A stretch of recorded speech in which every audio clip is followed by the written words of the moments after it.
nadaranas namin, lalo na dahil kami yung mga servants ng Panginoon. Kami yung mga talagang dinadaon ng Diablo para hindi mag-serve, pero hindi pa rin po mananalo ang Diablo dahil ang Panginoon pa rin po ang mananalo. Gusto kong papurihan ang Diyos.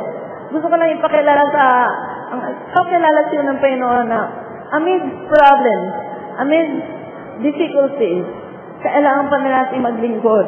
Kasi kanino ba tayo maglingkod? Sa Kanya lahat, di ba?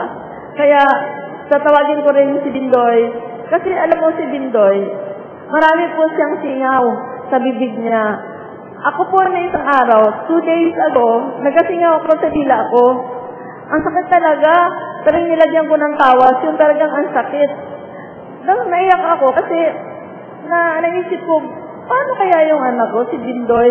Ang dami-dami niyang singaw. Hanggang isupagos yung singaw niya. Tapos alam nyo, di ba sabi ko palagi, Matthew 6:33 palagi ang hawakan natin. Kasi nung nilagnat siya nung isang araw, siguro Wednesday yun, hindi ko alam na may lagnat pala siya. Umalis ako maaga kasi talagang humahabol ako sa morning ng isa, 7:30. Pagkaalis ko sa umaga, meron nagpapapray over sa akin na nasa ICU na sa Veterans Hospital. Iniwanan ko yung opisina at talagang pumunta ako sa Veterans Hospital.